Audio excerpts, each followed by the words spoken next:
Welcome to 100 Yards of Football, and this is our Legends segment. And today, ladies and gentlemen, we got the legends of all legends from the greater Delray Beach, Florida, Mr. James Sonny Chaney. James, welcome to the show, man. Thank you. Man, it's a pleasure of mine. I've been doing a lot of talking to the older guys who played before me. And you and I talked, and you know how important Anthony Penn was in my life, and yes, what he means to me. And so when I asked him this question, I said, Penn, I said, who is the guy that inspired you to play? Because there was a lot of guys, Oswald Baldwin and Slick, and all those guys. He said, Bobby, he said it was James Chaney. He said, man, this guy could do it all. He can throw that ball and he can run that ball. He said he had command of everything. He did everything so smooth. And I go, what? I said, okay, all right. So that's part of our tree right there, right? and so what we have, what I found out, what I've been finding out, and I'm just getting educated on some of this stuff. Mm-hmm. We had so many great players, come out of Delray, and guys before you. And of course, a lot of guys after you, and they're still producing players in Delray at high school right now. But when I start to look at the tree of quarterbacks, right, mm-hmm. and I see some names that I'm familiar with, and I see some names that I'm not quite so familiar with. And so they printed the quarterback, the stars of that position. And it started with a guy by the name of Bill Condrey in 47 and 48. Yeah, yes, I know him. I heard he was a special player. Yes. And of course, Slick Bain. And then a guy named Bo Preston, Bump Mitchell, and a guy you looked up to and who helped you in your game, Dusty Evans. Yes. So let's talk about that, because, I know my generation, we didn't understand some things because we all had the Delray Rocks, right? Right. So we formed and got a chance to play organized ball at a young age. And you guys didn't have that privilege, but you had some other things going on that were really good.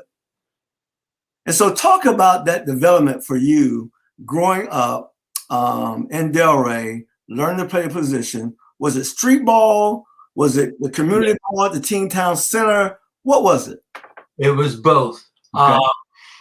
And I came out of an area called Frog Alley. Yes, sir. And so happened, my next door neighbor was a quarterback, and they called him Dusty Evans. Dusty Evans. And we played street ball. Mm. And it was so competitive that we had our own Super Bowl. Wow. I love it, man. I love it.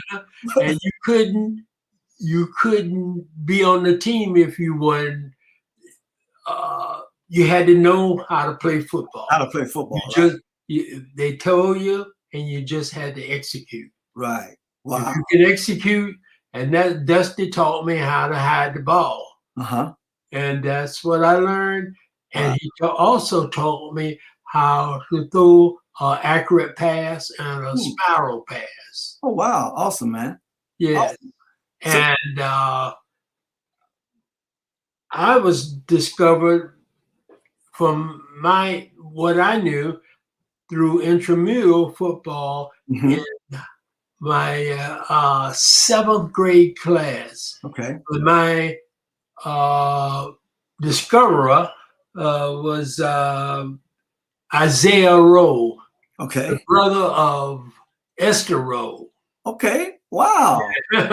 Wow. He was a Bethune-Cookman graduate. Okay. And he was my physical ed teacher. Okay. And we had competitive intramural. Wow. It was knockdown, drag out. I love it. I love it. And he said, I want you to, I heard you can, you live next door to my cousin. Dusty was his cousin. Oh, wow. Okay. And he said, I want you to throw these passes. And of course, my team won. I love it, man. Yes, and that's where it started. And he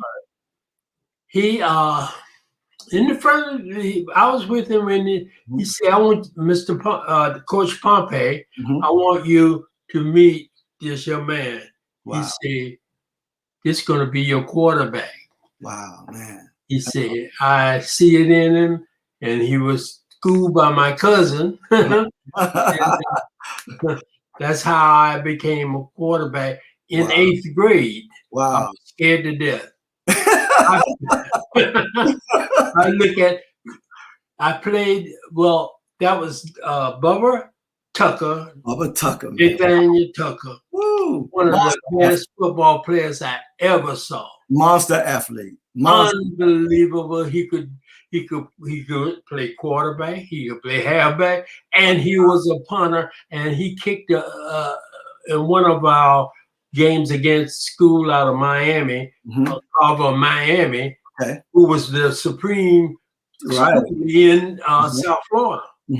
They were better than Booker T. Washington and all of them. Wow. And he kicked a 90-something yard kick, because the guy, when it was time to punt, he thought he was going to cook it maybe 35, 40 yards. Right. He went over his head, and they broke their back. Well, I'm going to tell you something, man. I had, my dad, Reverend Richard Butler, he grew up, they live right there on between 4th and 5th on 4th Street on the north side. Yes. In the old wooden house. And Bubba Tucker lived on 4th Street, 4th Avenue. Correct. 4th Avenue. Yeah. And my dad said, man, just playing in the neighborhood, he said, man, this guy could do everything. Everything. He said it didn't matter what it was. He said it can be marbles. He gonna take all your marbles. He was a heck of a basketball player too. And I heard that he scored like 76 points in a basketball game. Yeah. On an outdoor court. Yeah. Right? Because there was no gym at the time, right? No gym. No gym at the time. On an outdoor hard surface court with wind and with the elements of just being outside. Yes. And I heard he can shoot the ball right-handed and left-handed. It's like Bobby Butler was an amazing guy. He was a little guy either. He was a big guy. He was a big guy. He was a real man. I had the privilege when I was 14 of working with him one summer at Catherine Strong Center in the summer. And so everything my daddy told me, I found to be true, right? When he shot pool, couldn't nobody beat him on the pool table. When he played ping pong, could nobody beat him. And then we used to play horseshoes. And James, this is no joke, man. It's just like, it was almost impossible to believe. He would throw a ringer in horseshoes every throw. Wow. I've never seen him not miss a ringer.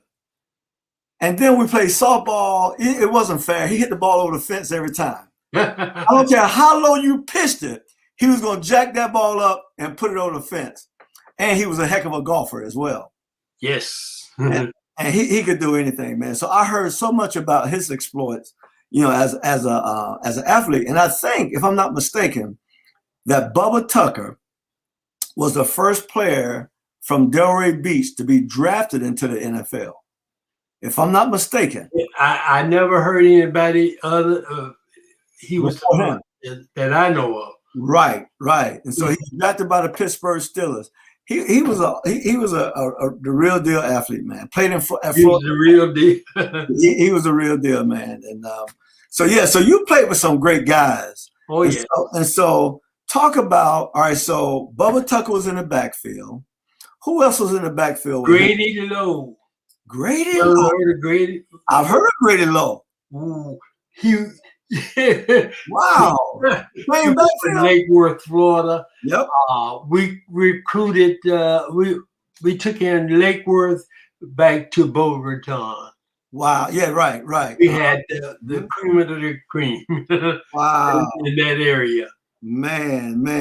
And everybody wanted to come to Carver. Oh, ain't no doubt about it. It was the place to be. Yeah. It was really the place to be.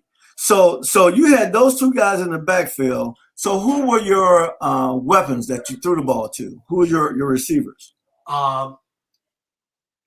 Another Lake Worth product. Okay. Moses Mccree. Because he ran, he wobbled. Okay. Don't let it fool you. I saw him. He was one of the baseball players. I saw hit a baseball over 400 and some. Oh, really? Over the pool. Remember the Pompey Park? Wow. Yeah. Over the pool. Oh, my gosh. That's awesome. Man, what you talking about? And he could pitch. He was a great pitcher? Great pitcher. Another Lake Worth product. So do you find that most of the athletes back then, they didn't specialize in one thing. They were more all around. They played everything. They played everything. Right? They let them play. Wow. Well, it's amazing, right? The competition was steep because everybody wanted to win. Yeah, exactly. That's one of the conversations I had with when I had Red Odom and Bill Caesar and Eugene Hanna. And Eugene Hanna was saying, man, the competition was so steep that you really had to wait your turn.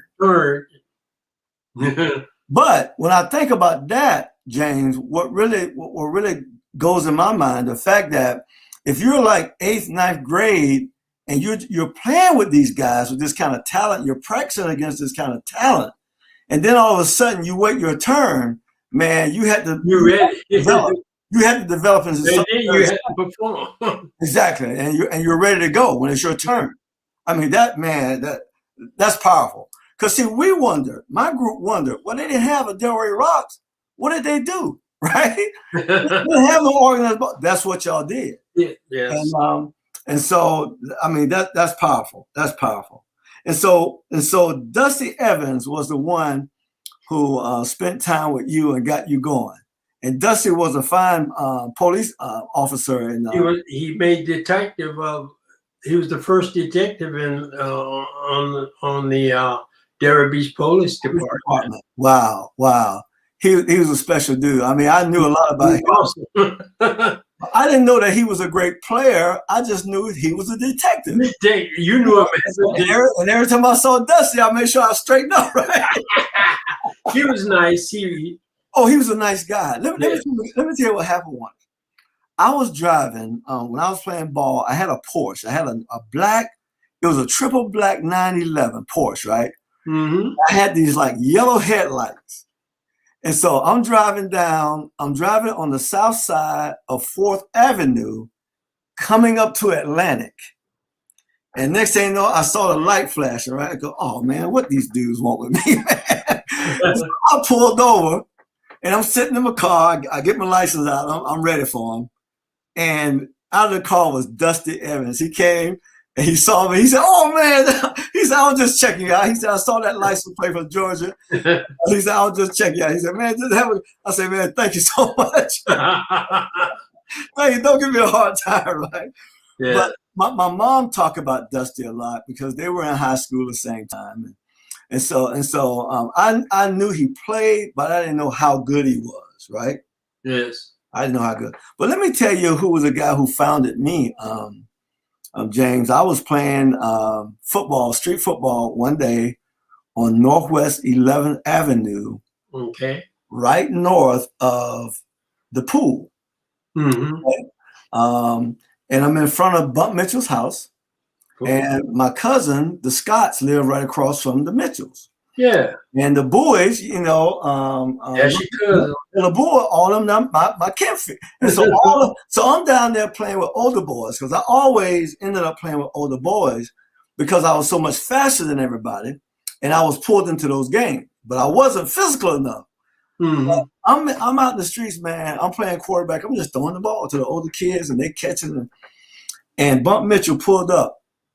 And he just sat in his car and was just watching us play, right? I didn't know, that he was really evaluating me, And so all of a sudden he gets out of the car and he says, stop. So he said, Bobby, how old are you? I told him how old I was. He said, man, you going to play ball for the Rocks? I said, I would love to. And then he stopped the game and he made those guys line up and he started making them run routes. And he had me throwing the ball to him. And he was the first guy to saw me as a quarterback, to see me as a quarterback. And I ended up playing quarterback on his team. And but then he found out that I was more than that because I was the fastest guy on the team. So I played everything: running back, fullback, quarterback, everything. And we ended up winning the whole thing. And so winning that championship under him with the Delray Rocks, it changed my life. And then at the same time, Penn was winning the state title at Carver. And so I go, man, that's what I want to do when I get in high school. I want to win a state championship like Anthony Penn, right? And so he inspired me. And so that's how I got called out to play quarterback. Yeah, that's great. Now, Bunk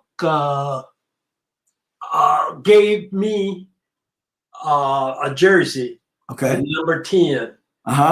And that's how I wore the number 10. So you wore number 10? Yes. All right. So you wore number 10. Anthony Penn wore 10. When I played with the Rocks, I wore 10 when I played quarterback. That's Bunk Mitchell's number. That's Bunk Mitchell's number, right? Yeah. Then when I go to Atlantic High School, 10 was not available. And so I was a little sophomore, and the rising senior quarterback, Lee Wilder, was number 10. I remember Mr. Wilder. Yeah, that was Wilder, right? And so then I ended up just picking 11. It went better with my body because I was a skinny kid. So you were good. Yeah, that's what I wore in high school. But man, that's amazing, right? And so let me ask you this about your time at Carver High. Now, there's been a lot of great football at Carver High. Yes. But your senior year. My senior year. Did y'all run the table? Yes. That's how I made all conference. Oh, wow. Okay. I was honorable mention my junior year. And my sophomore year. Okay. But that was a kid out of Fort Pierce, what was it? Lincoln Park Academy. Okay. That he was good. His name was Clyde Harris. Clyde Harris. Okay. Yes. He beat me out the first, but the senior year, it was my year. You took it all. Right? I love that. It was just my time. Oh, absolutely. And the game that really got me going was our first game. We played Stewart, Florida. Okay. Mr. Pompey had tried to schedule them because they were the size we were. As far as boys and in class and that they wouldn't play us until that year, and that was the wrong time. Right, exactly. The first 5 times we line of scrimmage, we scored touchdowns. Oh wow! The first one was a 72-yard touchdown pass. Wow! To the duck. Mccree. Wow, man! They couldn't touch him. Right? It broke their back just like that. Well, the skill level, and man, I'm so tickled, to be honest with you, man. Really to have you on the show, and to like I say, as far as I went back was with Carver High, the last 2 teams. Yes, and they were good. They were good, but what I'm finding out, man, it's a lot deeper than those 2 years. we were poor, and and nobody wanted to play us. Right, exactly. But there's so much talent, man. When I start thinking, still looking at this list of quarterbacks, and then I look at Bunk Mitchell, Dusty Evans, Lenny Jones, Herman Bain, then you. Then Sam Kendrick, and then Oswald Baldwin. Oswald was, I think, the last quarterback for Mr. Pompey. And then Roger Coffey. And then Coach Coffey, right, took it over. And he went to Miami. Yeah. He was the top school in Miami. He was a good coach.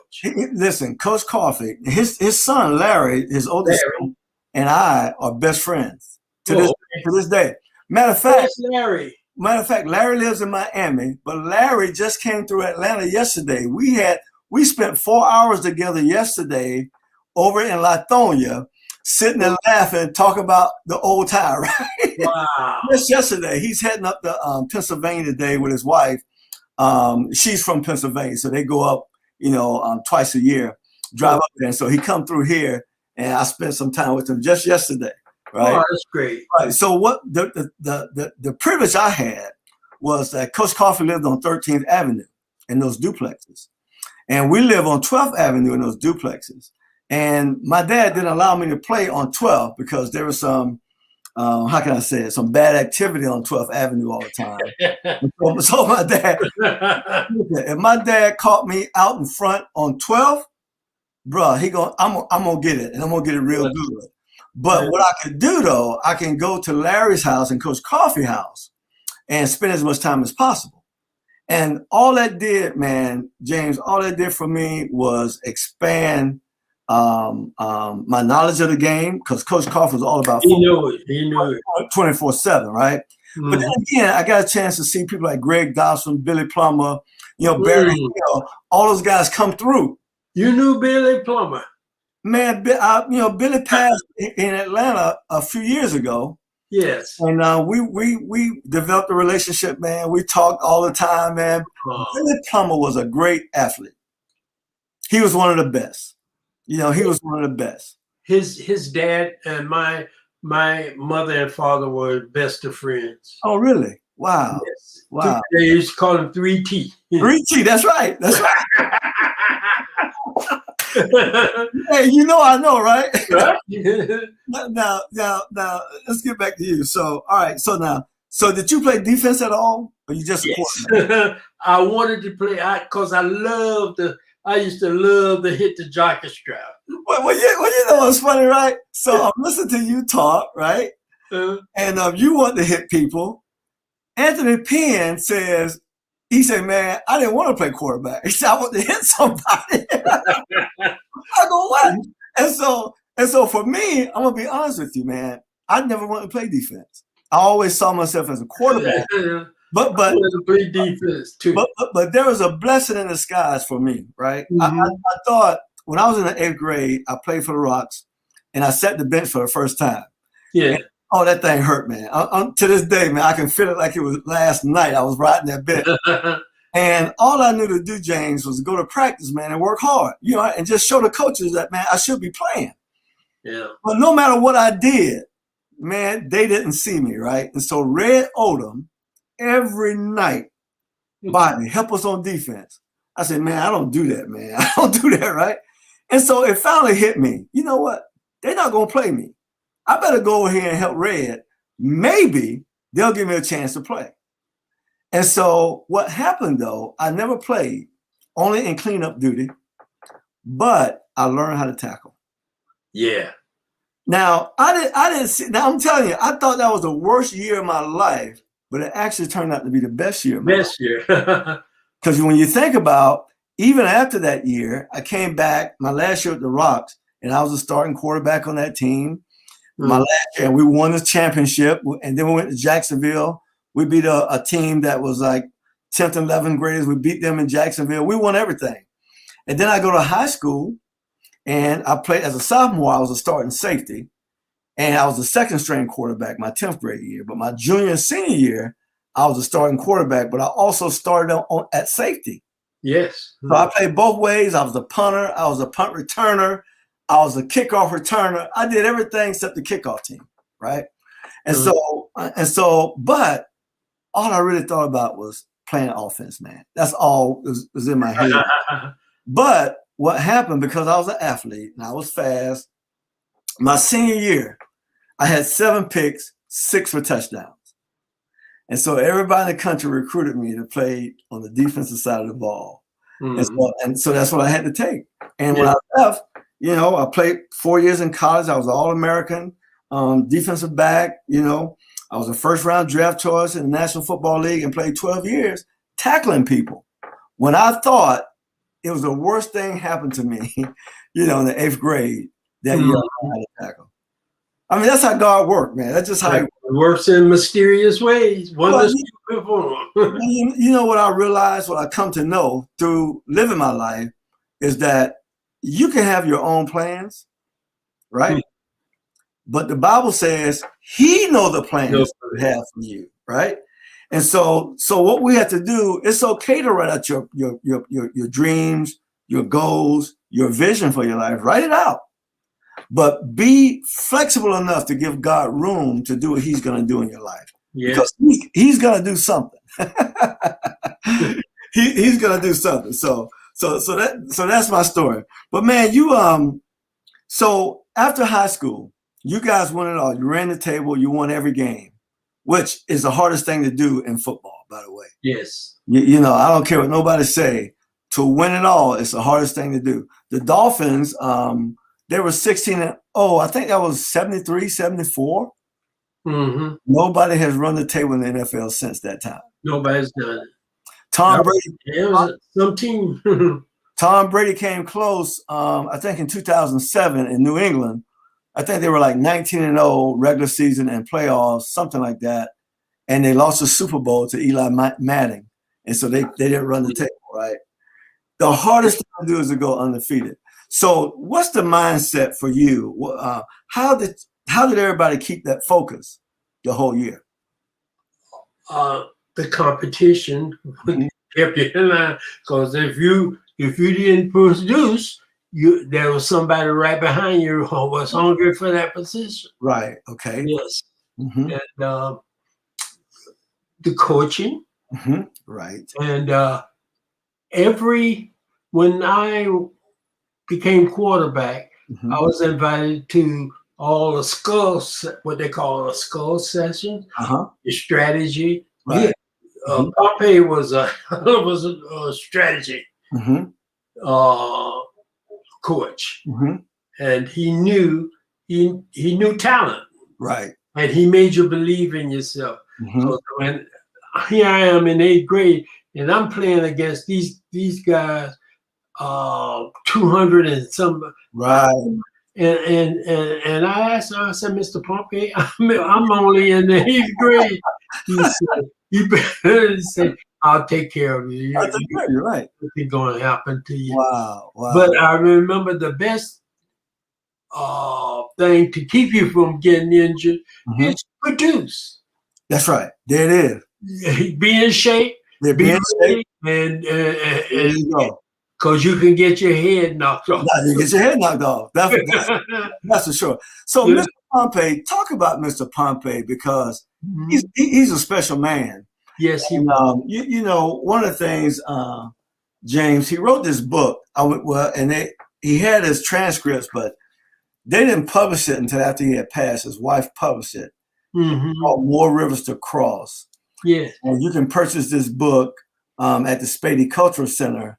Okay. Spady Museum in Delray Beach. They have them.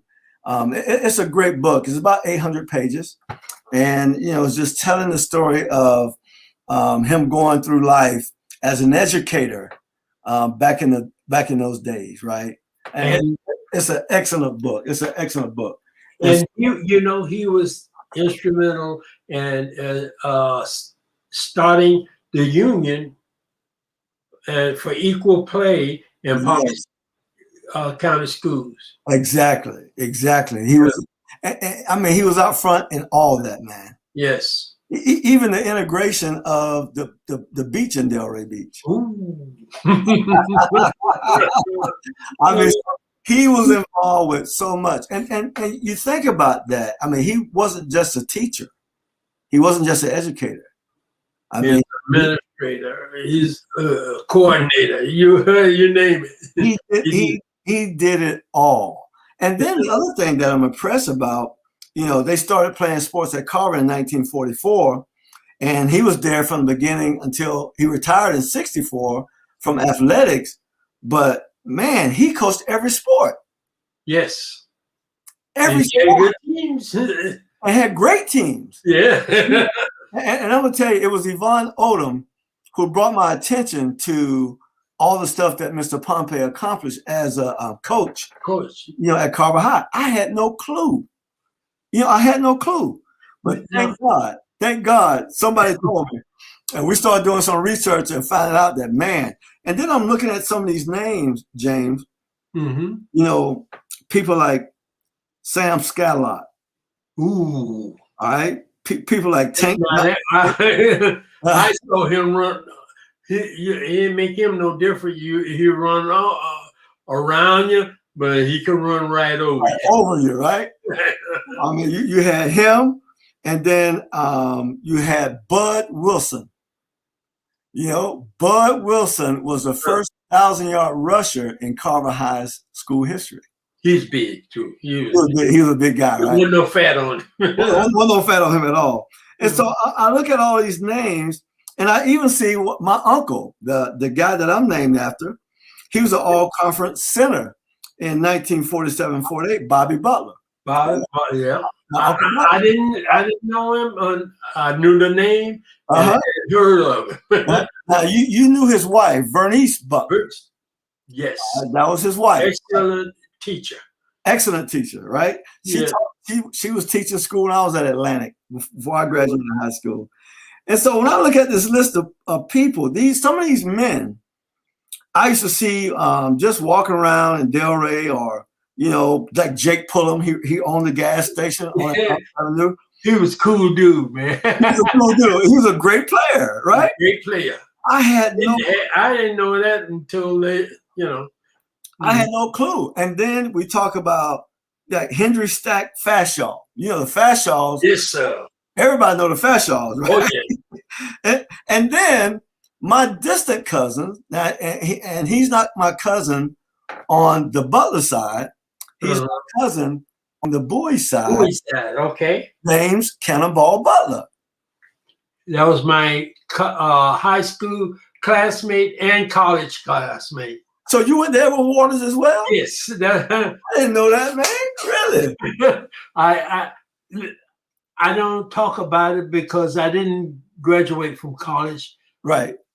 I went there and I realized that I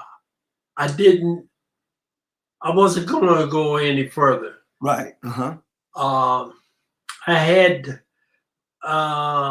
my parents worked hard. Right. And it was 9 of us in all. Wow.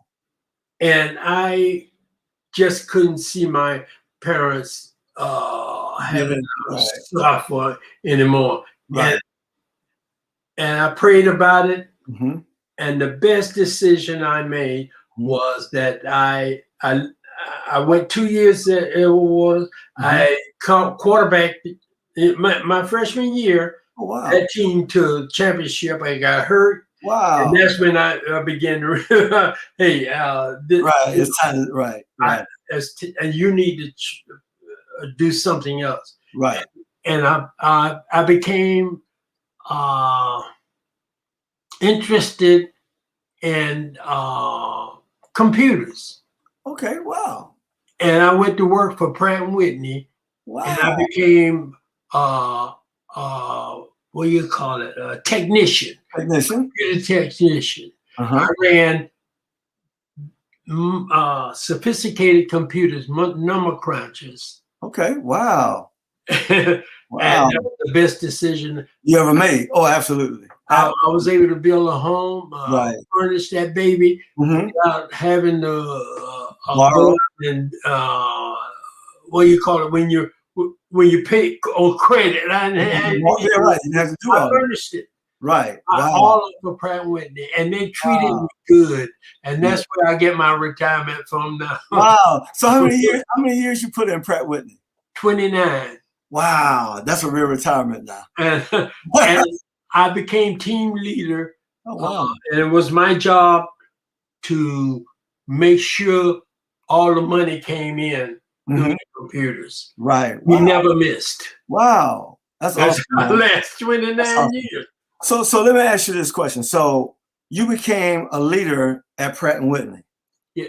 So And that was attributed to my athletic.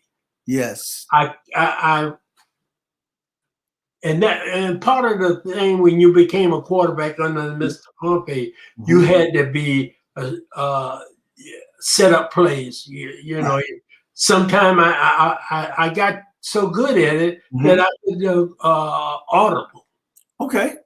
You know. Oh yeah. And you can mess plays up too. If you're out of it, and that was the wrong play. Right. But again, God has blessed me. That's awesome, because that's what a lot of people don't understand. When you play team sports, especially football, you learn how to work well with people first and foremost. Yes. And then if you're a player, you know, if you're coached right, you learn how to be a leader. Those guys who are playing with you, right? Exactly. So I never forget in my life when I was a junior, the first year I became the quarterback. My coach had a moment with me, and we were running, you know, our conditioning after practice was wind sprints. And so we were running wind sprints. And then after practice, he talked to the team. He told everybody to go up to the locker room. He said, Bobby, I need you to stay out. I need to talk to you. And so I said, yes, sir. And he said, let me ask you a question. He said, are you the fastest guy on the team? And I started laughing, right? Because I'm like, you don't know? So I said, yes, sir. He said, well, how come when we run wind sprints, you're in the middle of the pack? Okay. I said, all right. Then he asked me this. He said, are you my quarterback? And I was like, well, where is he going with this? I said, yes, I'm your quarterback. He said, well, Bobby, I'm going to tell you right now. He said, if you're a lead out front, start being in the middle of the pack. If you're a lead out front, these guys will follow you anywhere. And he never had to say that to me again, James. And I took that thing up, man, and I led my teammates. And we played my last 2 years. We played in 2 state title games. I watch you. And so that last year we were undefeated and lost the state title by 1 point. Oh my God, James, I still dream about that today. I'm 62 years old and I'm still trying to get that game back, man. Can I change it, Lord? Can I change it? But it taught me to be a leader. Yes, it taught me to be out front, and taught me how to work well with others, and how to get people to work on one accord. And believe in you. And believe in you, right? Yes. And you do that. You work hard. They see your example. You don't give excuses. You work hard. You do what you're supposed to do, and they'll follow you. And so, and I learned that. And I'm gonna tell you something. After that day, my life changed forever, because I went to college, Florida State, as a true freshman. James, I weighed 145 pounds, man. And all I knew was to be the person that I was. And so I'll never forget, anytime the defensive backs did a drill, I ran to the front of the line because I learned that, right? And those seniors said, well, you going freshman, get your butt back at the end of the line, right? They wouldn't let me go. The seniors on the team, right?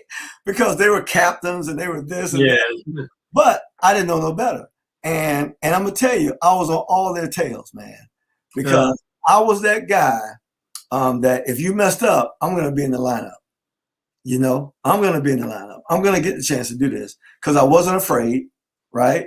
I went there as a true freshman, that small, ready to play. I was ready. I was ready to play. So, man, Cannonball Butler, Jim Butler. Now, this is amazing, right?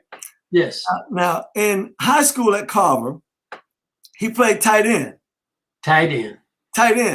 Now, we know him as an all-pro NFL running back. He was a tailback in the league. Cannonball. And so that showed me, when I saw that, I said, okay, the talent was so good, he couldn't play running back doing that. He had to play tight end.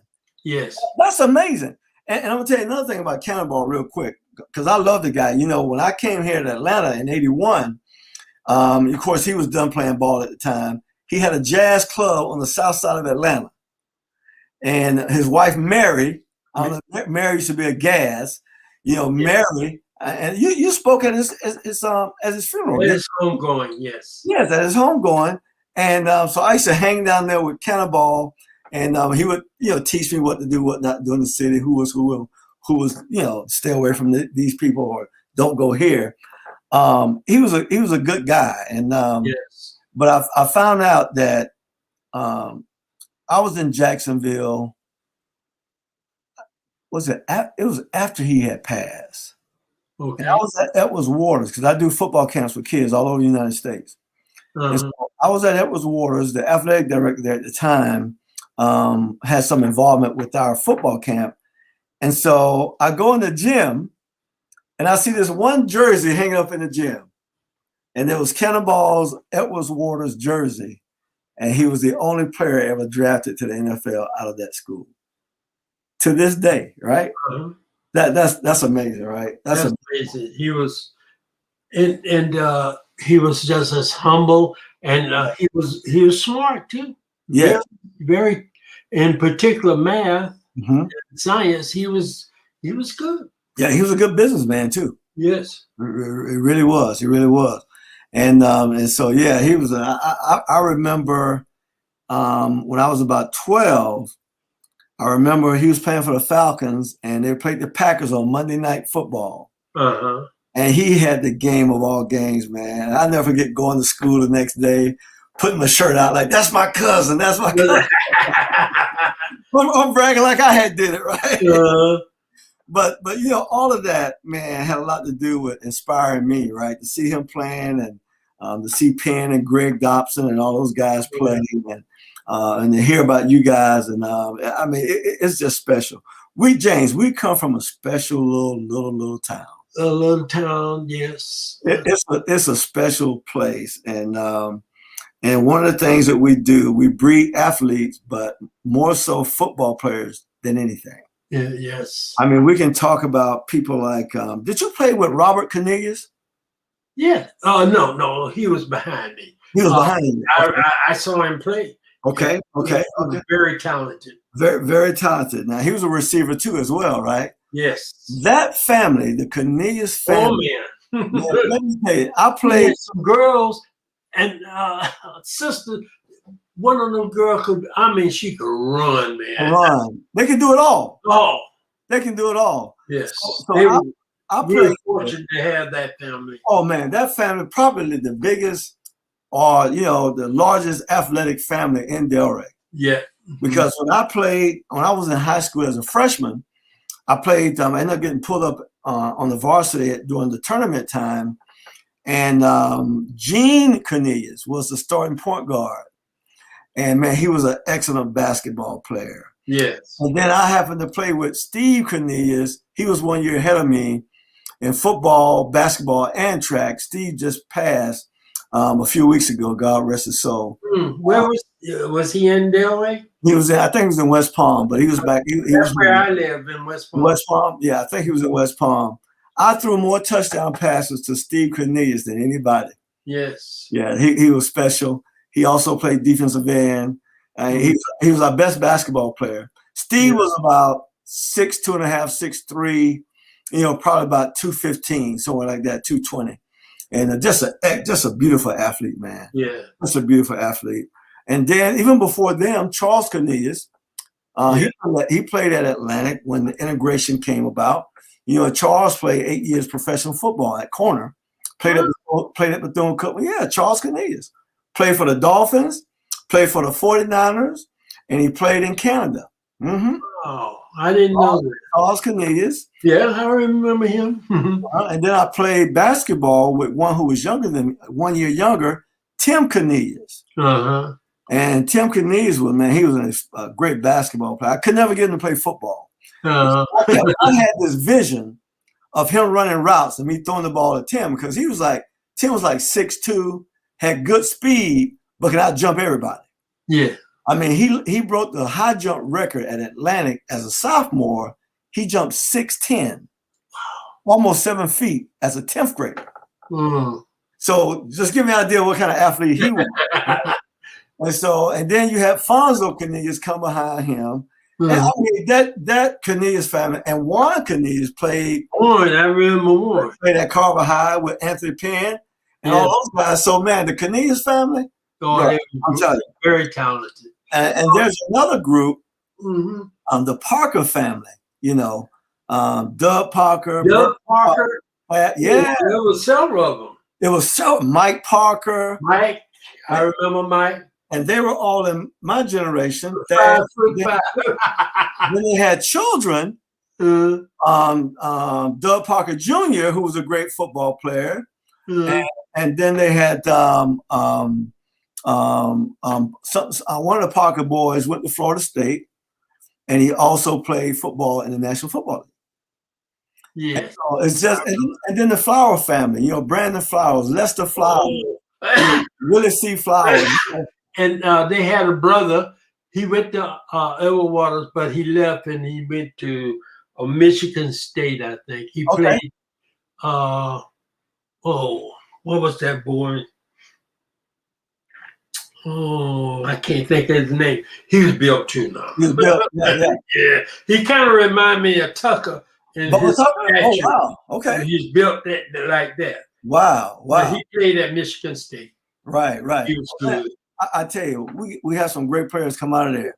And so I love doing this show because it allows me to, first of all, meet some of you guys and talk shop about football back in your time. But then again, I want the generations that are out there playing now to see their history. Yeah. And you know, they drive by you every day. They have no clue who James Chaney is, right? And so I want to bring. I'm in West Palm. I left. You left Delray? After I retired from Pratt & Whitney. Whitney, okay. I got married again, and we moved to West Palm. West Palm, right. I gotta find you because when I come home, I always stay in West Palm. My mother-in-law lives in West Palm. Oh yeah. Well, she has room for all of us, so we always stay in West Palm. Oh, okay. Right. You know where Clear Lake is? Clear Lake. 7th Avenue, right off 7th Avenue. Right there on Australian. Okay. Australian 7th Avenue and the housing development right over there. That's where she lives. And so I'm out by the airport, almost into Royal Palm Beach. Oh, well, if you're close to the airport, you're close to her. You're not that far from her. Yeah. So we definitely. One day, before we in Red Oak. Yes. Yes. Unbelievable. The talent and do you know his granddaughter, Coco Gaunt, my cousin. Wow. That's something, isn't it? That's right. Preston Wright. Yeah, right. Is my mom's baby brother. That's right. Yeah. You know, I forgot all about that. The Cheneys and the Wright. Right. I forgot all about that. And this is the thing too, that if I had to do it all over again, I would be a tennis player. I was talented as far as tennis. Oh wow! Yes, I didn't take it up until I was. You got older. I was out of. I was 30 years old. Oh wow, man! And I took lessons, and the guy, he was over the Derry Tennis Center, and he said, "You are unbelievable." Wow. Well, you know, Dennis Murray played. I played with and against Dennis a lot. Right. And who else was on the tennis team? Curtis Mitchell, and Bruce.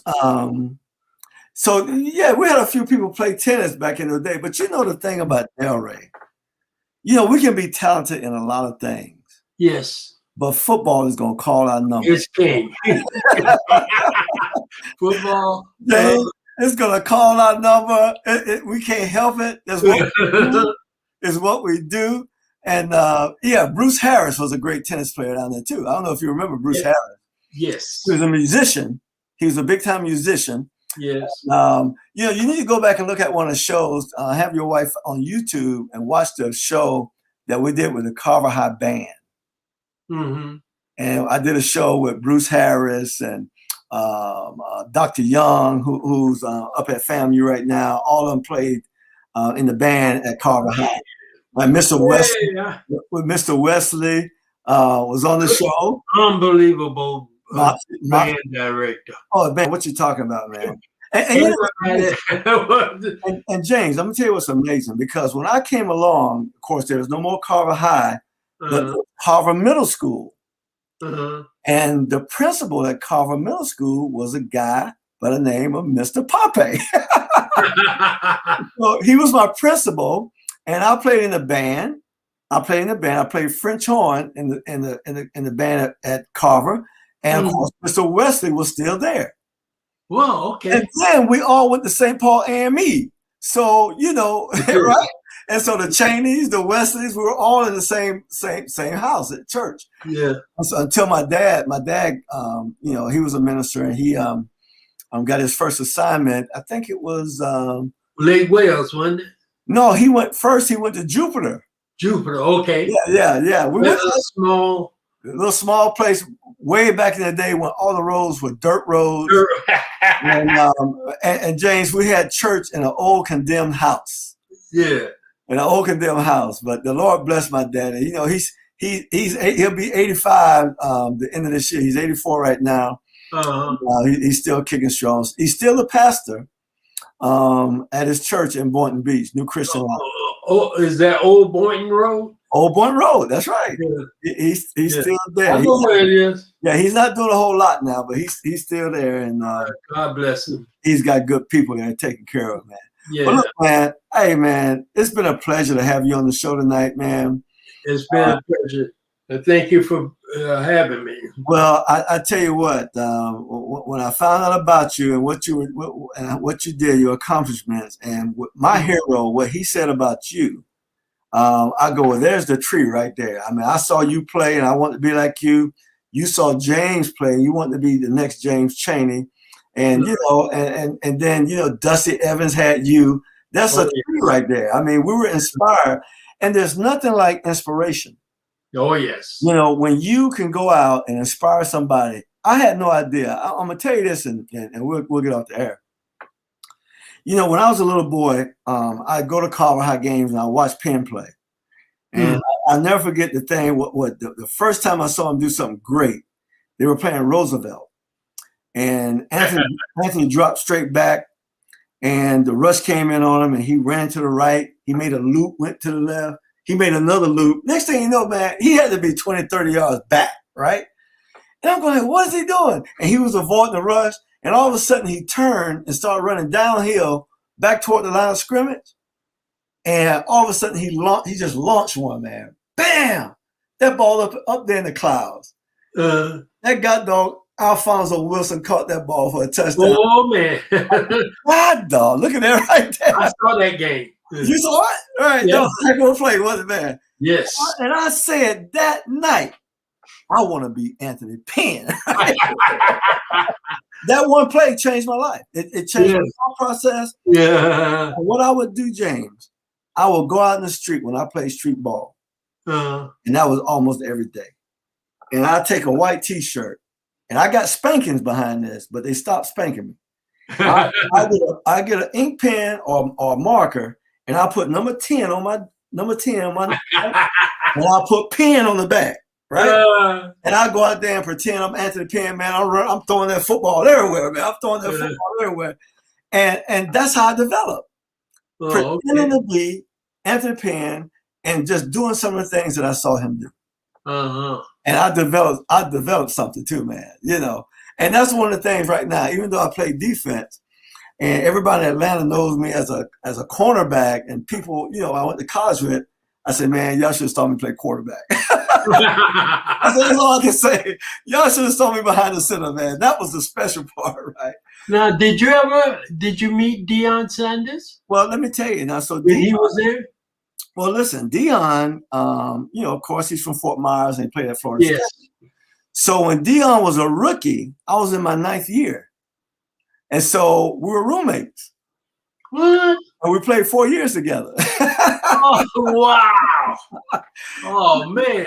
Listen, Dion Sanders, it was my responsibility to put my arm around him and help him, right? Now, we know when he came, he had all the talent in the world. I mean, he was faster than anybody I've ever seen in my life. I've never seen James. Now, we got speed from Delray. I was fast, right? Mm-hmm. But I've never seen a person run as fast as Dion Sanders on a football field. Never. Wow. He would do some things, James, and I'm telling you, I say, did he just do that? Sometimes I shake my head. He didn't do that. And so we're playing the Vikings one year up in Minnesota. And we had a homeboy. I got a homeboy I played against in high school named Anthony Carter. Went to Suncoast High School. Yeah. Great wide receiver. I knew him. All right, you knew Anthony, right? I didn't know him personally, but I knew of him. Who he was, right. So we're in the cover 2. Now I'm playing left corner. Dion's on the other side of the field playing right corner. I'm in the cover 2. So Anthony goes inside, and I hit Anthony, tried to flatten him, but the tight end was coming to the outside, so I had to let him go. Kramer throws the ball and hit Anthony Carter right between me and the middle linebacker. So AC catch the ball, boom, and made a sharp right turn. And he was in the secondary then, right? Mm-hmm. And then our free safety, we had a safety, man. He tried to knock everybody out, and he was good at it. But, Anthony was too slick for that. And so Anthony gave him a leg, and he went crashing to the ground. And James, he was gone, right? He was gone. And I'm watching. I'm like, God, dog. And, man, in my left corner of my left eye, I saw Dion coming. He ran him down. Now, remember, he was on the line of scrimmage on the right side. Wow. James. And I'm looking and go, huh? And I shook my head. Did he just do that? He did that. And I can sit here and tell you a lot of great plays he made, man. Unbelievable. Unbelievable. Listen, unbelievable. Unbelievable. I mean, he was a legit 4.2, but he could run faster than that if he had to. I've seen him fall down on a kickoff team, and the guy who's running the ball was a 4.3 guy. And Dion lay on the ground and get up and go run him down before he get down into the end zone. And it's just incredible, man. He was a gifted guy. Just gifted. The thing I loved about him, that everything I taught him, and what I taught Dion was how to study film, right? How to break it down. We kept books on receivers. We kept book on offensive coordinators. We kept book on quarterbacks. So we knew we wrote down patterns and things that we see and things like that. And so him and I spent a lot of time in the room watching tape, taking notes. And when I left, he took it up, and everywhere he went, he left books behind to the young guys, just like I did, right? And so that really blessed me. We talk from time to time still.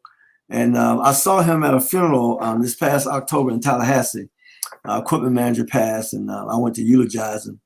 And Dion came to the funeral, and we spent some time together. But he'll be on this show real soon.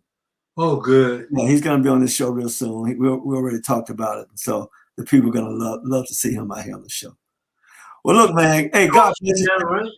Huh? Isn't he a coach? He's coaching at Jackson State.